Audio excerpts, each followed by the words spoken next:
welcome. My name is Emily Sobolinski, and I am the owner of 5x3 Training. It's a starting strength affiliate gym in Baltimore, Maryland.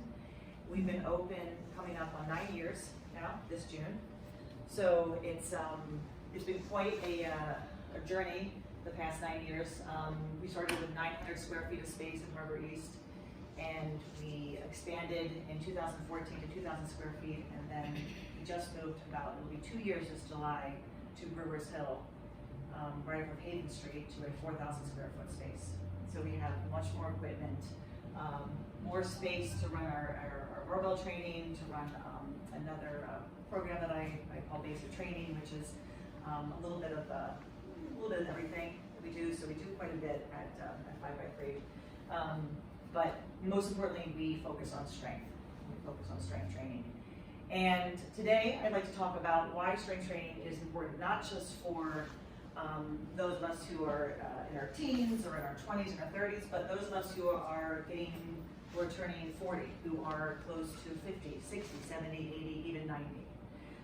You can develop strength at any age, at any time in your life. I have many of my clients who are reaping the benefits of strength training, and most surprisingly, I think they have become much more aware of themselves and their capabilities, and it brings out a whole different side of somebody when they get stronger.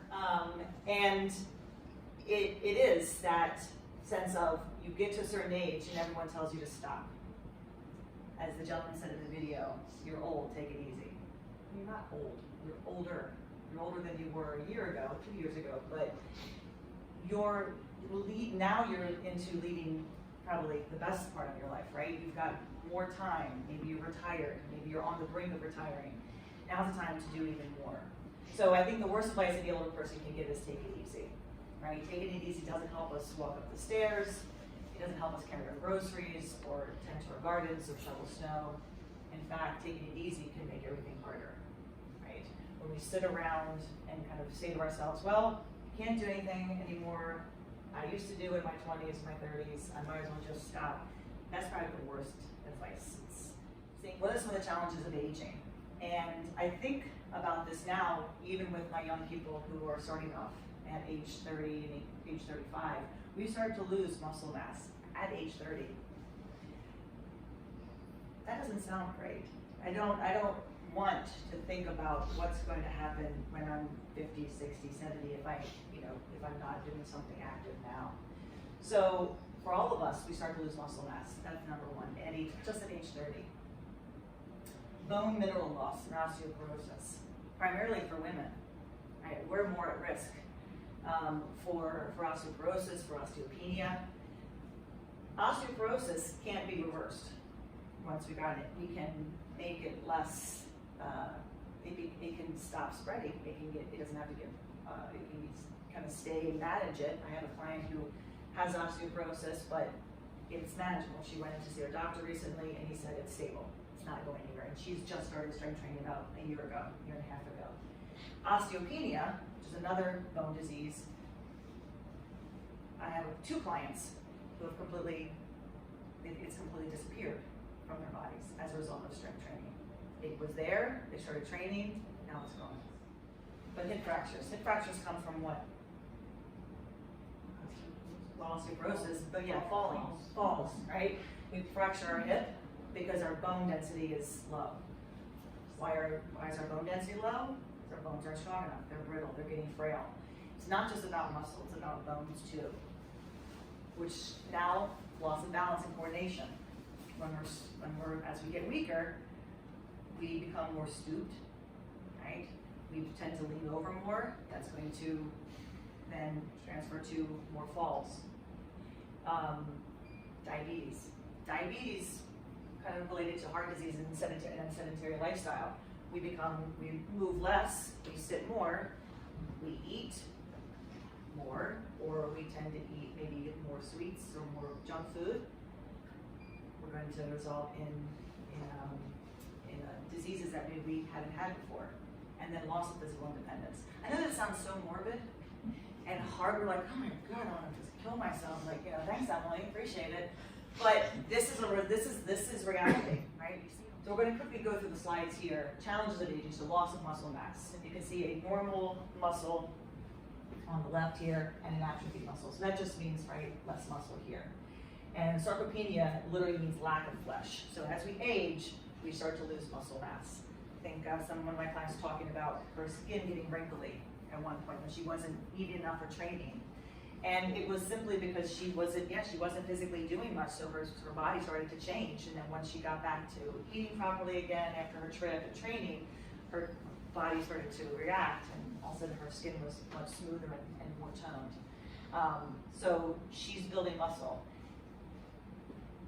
especially after age 50. But again, as I said, we start to lose muscle mass at age 30. And of course, a decrease in muscle leads to a reduction in person's strength, and then of course, balance gait. It's like a domino, right? One goes, and then the next follow. So after age 30, you begin to lose as much as 3% to 5% per decade, and men will lose about 30% of their muscle mass during their lifetime. So strength training makes a big difference. It can make or break. You know, do you want the muscle on the left, or the muscle on the right? What's going to help you travel more? What's going to help you play with your grandchildren more? What's going to help you do more, just in general? Osteoporosis, right? It causes the bones to become weak and brittle. That bend, that kind of hunched over feeling. And of course, fractures that can occur mostly in the hip, the wrist, and the spine. Bone is living tissue. It wants to work, just like muscle. If it's not stressed, it can't grow, right? And that's when we start to see this kind of bent over position. I've seen many of my women who have a little bit of osteoporosis, or they have maybe a little bit of a hump, but even though they have that, they're standing taller. They're stronger, so they're able to hold their weight much better. This is from the Mind Clinic, combined strength training with weight bearing and balance exercises. I always say balance exercises are great as long as you have a strength program to go along with it. It's wonderful to have somebody stand on one leg and close their eyes, but what is that going to do if they don't have the strength to keep from falling? We don't want people to fall, and if they do fall, we want them to not hurt themselves, not get fractures. I like this. I pulled this quote because this is very important. We see our doctors from time to time, and everyone always tells you to go running, or take up swimming, or take up cycling. That'll make you strong.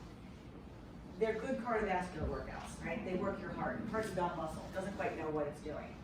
Those are great ways to do. Those are great cardio, but they're not going to improve your bone health. Why aren't they going to improve bone health? Why won't swimming improve it? Why is on the elliptical not improving your bone health? It's not weight bearing. It's not weight bearing. Walking is weight bearing. Running is hard on the joints. So a lot of people who run like to strength train to strengthen their bodies so they can run better, but it's still not enough, right? And definitely swimming and cycling and being on elliptical is not stressing your bones at all. Your bones want to work. They need something to resist against. Hip fractures are often caused from a bad fall, right? I mean, how many people do you know or heard of fall, break their hip, breaking your hip? Because how do you recover from a broken hip when you're 75, 85? You don't, right? You don't. So bone fractures. And again, there's that domino effect. If we start with one, it's a trickle-down effect to another. And of course, back pain, that hunched forward position, lost height. We can't reverse that, but we certainly can stop it from continuing. So, loss of balance. Sorry, oops, let me do that. So the balance exercises combined with a good strength training program. Every year, more than 1 in 3 people age 65 years old will fall. I've had a couple people in my gym fall recently, right? And my mother fell not too long ago, but last year, fell backwards, sprained her ankle. That's it. Another client fell backwards, did something to her hip, but nothing, you know, nothing major, nothing major. I recently had one of my 79-year-old fall in the gym. She kind of just hit her toe, fell over her side, and we picked her right back up. And she'd been on the floor before. And that's something that's important. I'm going to show a video after this slide about being on the floor. Many of us, as we get older, we don't like to get down anymore to the ground. We're not comfortable down there. That's not where we want to be. So we tend to be fearful of falling, and then as a result, we don't, you know, we just walk really slowly because we don't want to fall. We don't know how to get up off the floor. We've never gotten down on the floor to practice getting up off the floor. That's an exercise and a skill that I do with some of my clients who I feel need that. Anita, who is my 79-year-old, that's one of the first things we did when she started with me. She came in from a knee injury, or she had been doing PT for a knee issue. I told her to continue her PT exercises, and she asked, okay, and I said, well, go ahead and lie down, show me what you've been doing. She looked at me like I had 3 heads. I said, what do you mean lie down? I said, well, where do you do your PT exercises? She said, I do them on my bed. I said, well, obviously I don't have a bed here in the gym, so I guess you're gonna have to get down on the floor. She said, I don't know how to get down on the floor. I said, well, I'm gonna show you. So working with older clients who need that confidence to be able to get down and get up, and teaching them how to do that so that they're okay with their death. They find themselves on the ground. They've practiced how to get up, being comfortable and confident with the floor, being on the floor. So going back to the challenges, again, we looked at this diabetes and heart disease, just a sedentary lifestyle, trying to stay active. Right? It's very hard because people telling us, oh, you need to sit down, take it easy, don't move. We get very, very content just to kind of be at home, watch TV, but that can cause a lot of problems as time goes on. And then the final slide here, just the loss of physical independence. And I know this is like, we don't want to ever be kind of in this situation, but this is where, you know, being able to do for ourselves as long as we can. You know, it's very hard when we have to start asking people, right, to help us. We all want to be able to control our lives. We all want to be able to continue to carry our own suitcases and put our suitcases in the overhead bin ourselves, or carry our groceries to the car. How many people do ask me, do you need help with your groceries? Can I help you carry your groceries? And you kind of go, no, thank you. And they look at you like, okay, sure. I don't think you can do it. We all want to be independent. We all want to make sure that we have control over our lives, physical, emotional, and social. So what can we do about it? Okay, positive, we can get stronger. We can build strength at any age. Don't let anybody tell you that you're too old to start a program, that that's for young people, that strength training is for athletes. It's not. It's for all of us. All of us need to be stronger. I don't think I've heard of anybody who's ever said, I wish I was weaker. None of us want to be weak. Do we know how to get stronger? Well, that's the question sometimes. You know, there's so much information out there. What's right for us?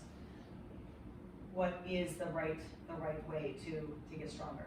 What's the best way to get strong? Well, we can strength train. That's what we're talking about today. It may not erase everything in our lives, but it's definitely going to improve our quality of life. It's going to give us more confidence in ourselves. It's going to allow us to look towards the future and not remember the past, but kind of see where we can be with our newfound strength. And maybe some of the first things that you might try are just body weight exercises. And when I start somebody in my gym, I don't automatically give them a weight. I don't know what weight they can lift. I don't know how they move. I want to see how they move. So first thing I'm going to do is I'm just going to see them move without any weight. And if you're in a gym with a coach, this is hopefully what the coach will do, is see how you move. If you just want to start on your own, you can find a lot of different body weight exercises to do on your own. Body weight squats, lunges, things like that. Using your own body weight as resistance. Push-ups, chin-ups. Well, chin-ups, you need not chin-ups. Yeah. So, but you always kind of, can you move your own weight first? Machines. You see machines everywhere in commercial gyms. They're great. They're great for rehab purposes. You can build, you tell me. Isolation, right? They work in isolation. Do we move in isolation? It's kind of weird if you saw somebody doing this down the street or doing this, you know. We don't move our bodies in isolation. There's real movement. The only real movement we do is walking from machine to machine. Then we're actually using normal human movement. So machines only take us so far. Dumbbells and kettlebells. So now we're moving into resistance. We're moving into actual weight. Feel like they're better than body weight? Because you can do a squat with your body weight, great. Let's add a little bit of weight now. Now can you do a squat with holding on to 10 pounds? Now 20 pounds, great. They're using your body against resistance. And you can start to progress your body weight exercise at next level. However, dumbbells and kettlebells only increase by 5 pounds. With kettlebells, they increase by 10 pounds, right? I go from 8 kilos, which is about 18 pounds, to 12 kilos, that's about 25 pounds. So that's a big difference for somebody between 8 kilos and 12 kilos. It's a big difference to go from 15 pounds to 20 pounds, and then 20 pounds to 25 pounds. So the dumbbells get bigger, they get a little bit more unyielding, they're a little harder to manage. They're good tools. They're great tools to use, but how are we going to work the entire body? What tool can we use that has a wider therapeutic window, that has a wider range of ability, where we can move our body more freely? And that's where barbells come in. So even though I might start somebody with a body weight squat, and then I add an 8-pound medicine ball, and then I add a 10-pound dumbbell. Once they're squatting with a 35-pound dumbbell, 40-pound dumbbell, pretty strong, right? My barbell, the heaviest barbell I have is 45, but the lightest barbell I have is 10 pounds. So barbells are the only tools that allow us to load the body and focus on natural human movement patterns instead of individual muscles, joints, and muscle groups. We work the entire body with one piece of equipment. Barbells are extremely dosable, meaning just that I can load that barbell with a pound. I can load it with 2 pounds. I can load it with 3 pounds. I can take that 15-pound barbell and make it now 16 pounds. And I can make it 17 pounds. Right? I can add a pound to it. I can progress that person if I need to very slowly, or I can go from 15 to 20 to 25. I can load it as much or as little as I want. Barbells allow us to train the entire musculoskeletal system with just 4 exercises: squat, press, bench, deadlift. We can improve strength, mobility, balance, reverse the atrophy of muscle and bone, and combat the challenges of aging. It sounds pretty amazing. It's like an infomercial, right? Buy this today. But I've seen it. I've seen it happen. I see it happen all the time. What happens to someone once they start training with a barbell, especially when I show them how light the bar is, and when they touch it and they feel it, and they understand that that 10-pound bar is still a barbell. It's not just for those powerlifters over there, or those weightlifters over there, or the young athlete, in the corner. Barbell exercises train normal human movements. And these are the exercises and the movements that we do at my gym. They're normal human movement patterns that we do every single day. We sit down, we stand up. You're kind of sitting in the chair right now. When you stand up, I guarantee you all of you are going to shift forward and throw your butt right up into the air. That's how you come, that's how you squat. Right? We reach overhead. That compartment on the airplane. We push something. We pull something, we pick things off the floor. We do it all the day, all the time in our daily lives. So why not train those movements and make ourselves even better at those movements using a piece of equipment that's going to get us there faster? So why do we like training with barbells? They're scalable. So as I just said, they come in many sizes, 10 pounds, 15 pounds, 33 pounds, 45 pounds. Those are the bars that I have at the gym. I can use that with anybody. Here, this bar here in Susan's hands is a 33-pound bar. This bar in Martha's hand is a 15-pound bar. They still look, they're still barbells, right? They're just, they're used by somebody who needs a certain amount of weight in order to repeat the exercise and the sets and the reps that we want them to do in order to get stronger. And then from that, we'll move to another bar that's a little heavier, and then we'll move to another bar that's heavier, and then we're pretty much remaining at the heaviest bar we have, which is 45 pounds. Barbells are comprehensive, they work the whole body.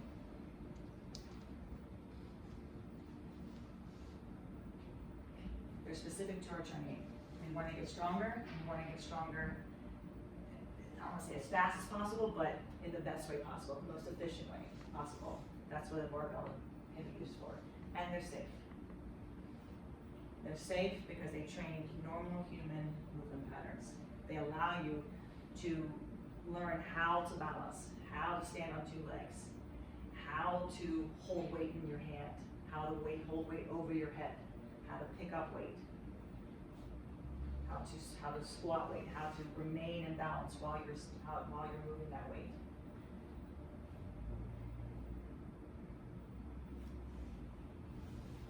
They help us stay mobile and flexible. They help us crawl, right? Get down on the floor, get up off the floor. They help us with power, right? This is a prowler, it's a sled, pushing that, right? For conditioning. Barbells help us with balance. When we're stronger, our balance improves. We may still trip, but we don't fall. I hear that all the time from my clients. I trip, but I don't fall. I catch myself. I still trip up the stairs, or I still trip on the sidewalks, the sidewalks of Baltimore City are, horrible. But I don't fall and catch myself. Or if I do fall, I can pick myself back up again. Or I don't hurt myself. Most importantly though, the falls don't happen because they know how to handle themselves when they feel that their body moving. Barbells can help us build endurance. Your heart's a dumb muscle, doesn't know what it's doing, just knows you're working hard.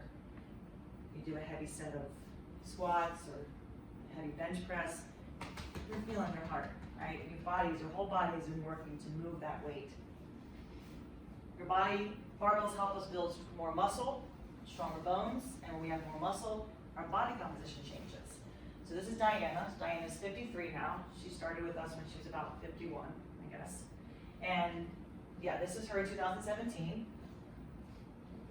And she is a school teacher. She really wasn't making strength training a priority at the time. She started it, but she's tired from school. She didn't want to come to the gym, so she didn't. And then in 2000, I think this was summer, by fall or winter of 2017, she decided, you know what, I've got to make strength training a priority. I'm going through menopause, don't feel good, my running is suffering, I've had 2 meniscus surgeries, something's got to change. So she made a point of dedicating twice a week to go to the gym to train with her husband, Steve. And she also started to look at more at her nutrition. And I don't have any slides about nutrition, and I'm not going to spend too much time on it, but nutrition is very important as we age, especially more protein. And that's something that we don't always know or learn about. But because we're losing muscle, and if we're not eating enough protein, that muscle is going to go even faster. So eating more protein as we age is incredibly important. So she started eating more protein. She just started changing how she was eating more on the days that she trained, eating less on the days that she didn't train, and you can see the difference. You can't see it too well, but if you can see 2017 to 2019, she looks younger. She looks younger. She feels younger. Her running's better. Her legs are stronger. She has a lot more energy at school. She's running around heels, grabbing pieces of water, running up the stairs with them. She has more energy in her classroom. She has not stopped training. After she made a decision to get in the gym and really focus on her strength training, she doesn't miss sessions. They train when they travel. They train when they go to Boston to visit their daughter, they go to the Y. She is addicted to it. This is somebody who was like, this is not for me, I'm not an athlete, never been one, and now she is dedicated to it. And this is actually her in a competition, doing the lift that she hated the most, the drug lift, the deadlift. And I convinced her to do it with her daughter as a partner's competition. She benched and she deadlifted. And she said at the end she could have done so much more. And she was in this morning training. But it was the physical difference that she saw immediately when she just really made it a priority. And yeah, she looks younger. She's taking years off her life. But she feels wonderful. And she's looking forward to retirement. And looking forward to continuing to do this for as long as she can. So we're talking about the exercises and what exercises we use. So we're going to go through and look at all four different lifts that we use at the gym. And the first one is the squat. And this is Ralph. Ralph is kind of a 5x3 member. He's coached by one of our coaches in another gym, but I feel like he's kind of one of ours. And he is 74 years old.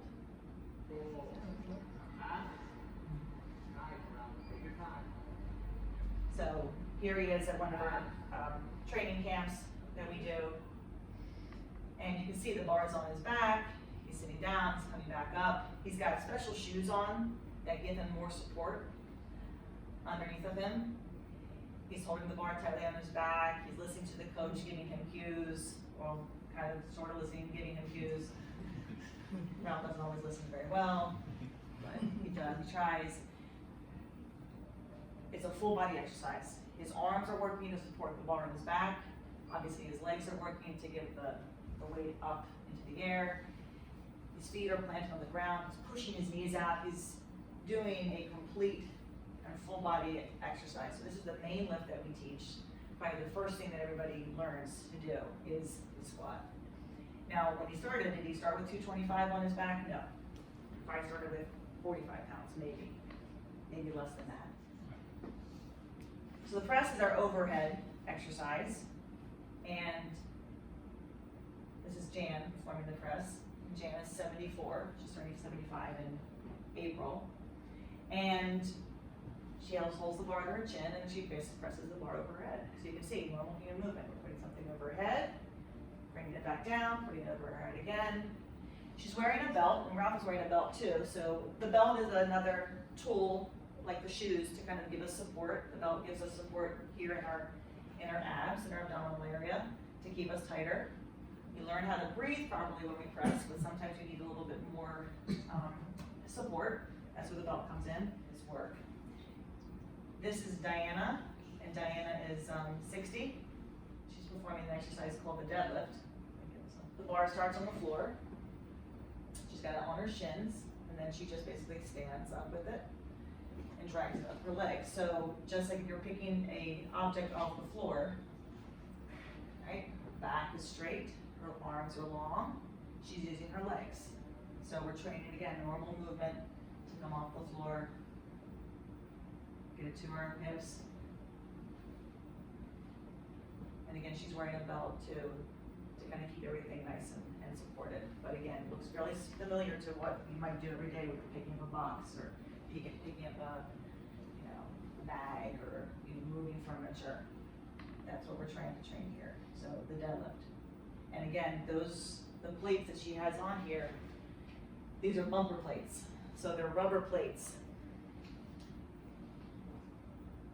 Because the 45-pound plates, these iron plates, if we have two 45s on a side of a barbell, that makes it much heavier for someone who's just starting out, who's learning. Not everybody can pick up 135 off the floor right away, right? So bumpers are needed to help people get into the proper position for the deadlift. They're the same diameter as the black iron plates, as the iron plates. So I can put her in a position, a safe position, an appropriate position to help her learn how to do this movement well using the right tools. If you don't have the right tools to train people who are weaker, right, who are just starting out, you can't get them stronger. I cannot put a little plate on the floor I can't put a 10-pound plate on the floor and make her deadlift from there. Why? She's in the wrong position. She's going to be in the wrong position. She's going to be learning bad movement habits, not good movement pattern habits, right? And this is what we do too. We don't just teach people the exercises to teach people how to get stronger. We help them learn better movement skills, so that when they're leaning over to throw something in the trash can or load the dishwasher, they're thinking about what they learned at the gym, right? They move from their hips to put something down. They don't round their back to grab something. The body automatically kind of knows, I have to move my hips back, I have to hinge, I have to reach for this, I have to pick this up with straight, I have to keep this close to me. So, movement patterns.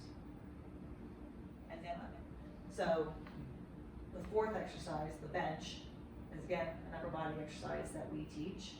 Here, the feet are planted on the floor, we're lying down, we're using the whole body. A lot of it is the back. It's another pressing exercise, and we alternate this with the overhead press. So we bench, we press, we bench, we press, we bench, we press.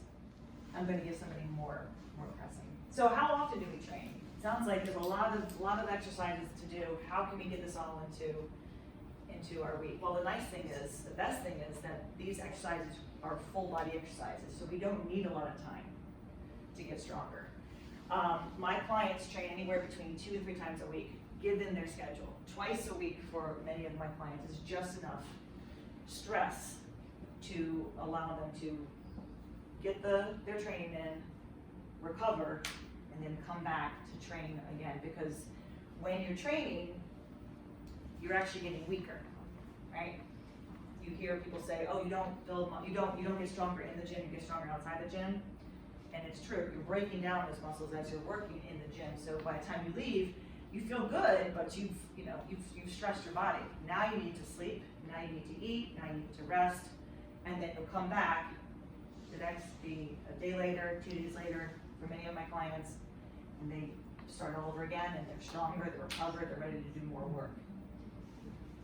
It takes an hour. It doesn't take much to get all this work in, especially in the beginning when you're just starting out. Sometimes you feel like you haven't done enough work, but believe me, you have. On day 1, we learn how to squat, press, and deadlift. That may be with a bar for the squat, that may not be with the press. We're probably gonna try to press something.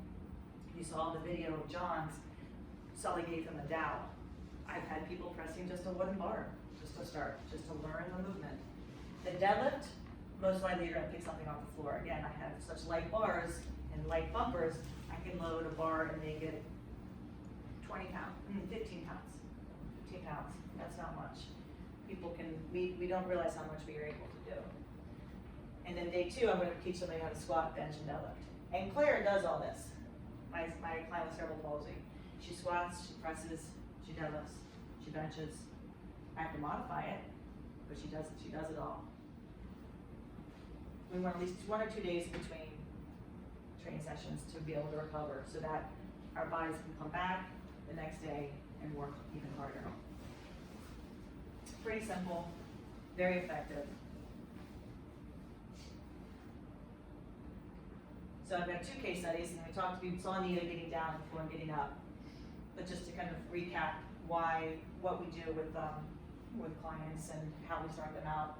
So the first thing we did was we taught her how to get down and get up off the floor, because that was important. When she learned how to squat, we squatted to a box. So here's her with a box, and I've got some bumpers piled up because she couldn't squat to the low box. She couldn't get down to parallel, so we started her basically in a chair, like the one you're sitting on, and she's holding an 8-pound medicine ball. So not scary. It's just a ball. She's holding it in her hands, but it's weight. It's resistance. Eventually, we moved her from that to a dumbbell.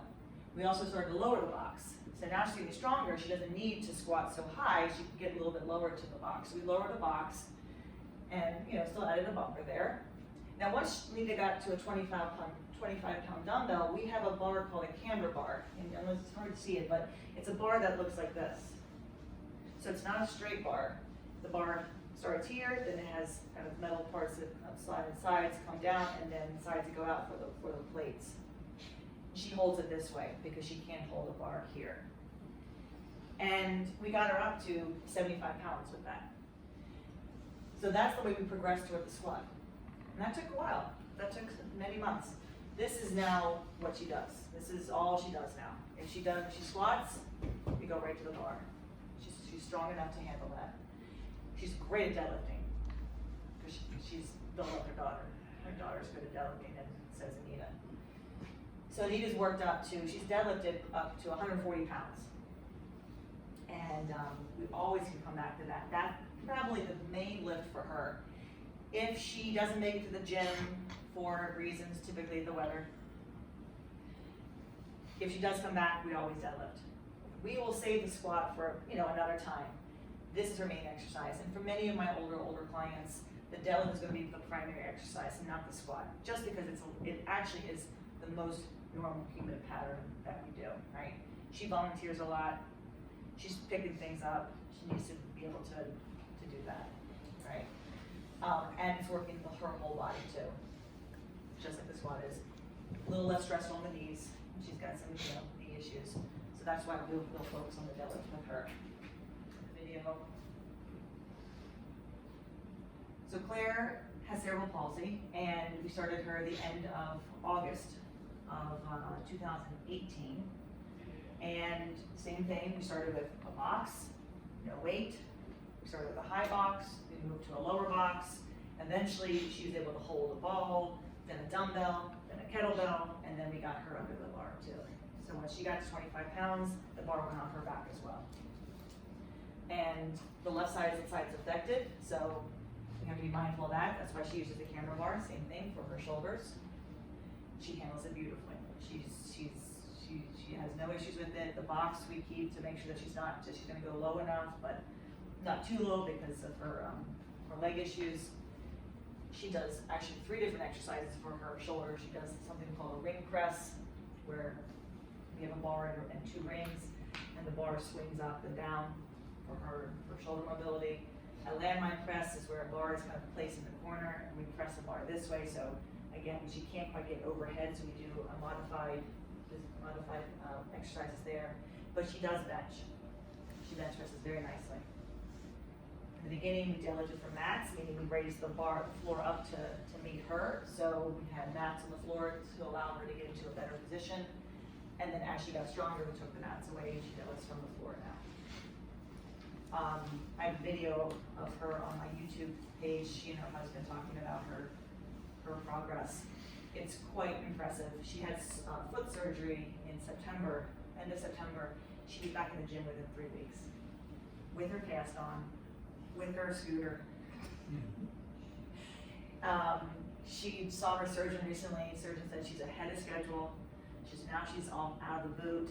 She has a walker, but she's walking on her own. She just has a cast on her foot. She's in great shape, and she's back to squatting, and she's back to deadlifting, and she's back to benching. And she only missed 3 weeks after her surgery. So I find it quite impressive that if she had not been doing this, she would not have gone into the surgery as well as she did. She definitely wouldn't have come back 3 weeks later. She may not have come back at all, right? Her physical therapist is pleased with her progress, and it's because we're doing a combination of PT and her continued strength training program. So that's a big deal with strength training, that it makes you stronger, yes, now, but what it does for your future, if for some reason you do get injured, you do have surgery, you recover faster, you heal faster, because your body's just physically stronger. So strength training, why is it important? It helps us prevent the sick aging phenotype, what we talked about, diabetes, low bone density, unhealthy lifestyle, falls, hip fractures. Strength training is safe. And I'm not saying barbells just yet, because we're talking about, there's so many different modalities that we can use. We like barbells, but we start with what we start with, with our clients. Strength training with barbells helps us make daily human movements easier and stronger. They're dosable. We can use broomsticks, light bars, box and bumper plates to help modify the exercises. They help us build muscle, stronger, denser bones, help us move better, help us with balance and fall prevention, endurance and stamina, and help us live a better quality of life.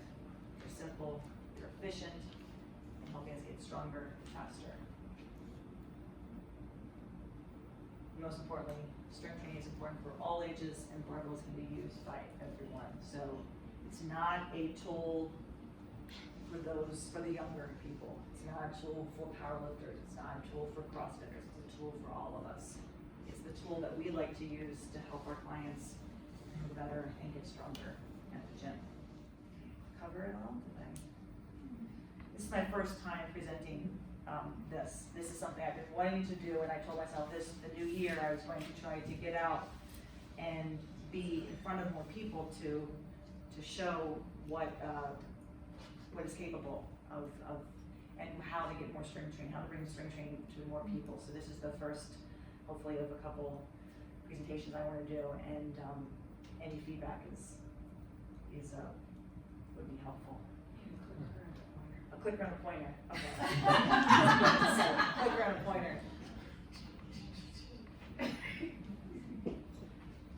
When Dr. Sullivan gave his talk, and this is the book, the Barbell Prescription. I think there's a library. I should bring a library book. I was trying to kind of do a little bit of what Sully did without the medical background science that he knows, which I don't know. So that's why it was just kind of like talking about obviously the challenges of aging, what we can do about it, and then showing a few case studies and exercises that we do. The big thing you didn't get from the videos was something that Dr. Sullivan mentioned with John, the sense of community. And that's huge too. I think coming to the gym and seeing people that you know and training with people that you know and getting to know new people is such a huge part of living, a better quality of life. I know for myself, just owning the gym, I look forward to seeing everybody who comes in the door. I know everybody's name, I know the program, I chit chat with them. They feel there's a sense of belonging, and then we all belong to this one big group, and we're all experiencing the same thing. And we take those experiences outside the gym, and we find ourselves just being able to, we feel more confident in our daily lives with other people too. So that's a big part. I know when I have my ladies who come on Tuesday and Friday, there's a group of them who train, and they all get to know each other, and these are people who never met before until they met at the gym. And they become training partners, and they look forward to seeing each other, and they have this camaraderie that you just don't get, anywhere else. And you're treated the same way as anybody would treat any of my lifters. So there's no silver sneakers at my gym. There's no soup cans at my gym to lift. You're not seated in a chair lifting dumbbells. You're training. You're training. You are an athlete, you're a master athlete, you're training, as John said, for life, and to live a better life. So if you're interested in I'm pushing Sully's book, but if you're interested in learning more about his Barbell Prescription, this is the older population version of Starting Strength of the Blue Book, and talks about a lot of what we spoke about today, and then goes through and has various programs for training. Talks about the conditioning that I didn't mention too much about the conditioning. He goes into a lot more detail about conditioning and having a combined program for that. And even though we do that, I want to specify, I specifically wanted to talk about just the strength training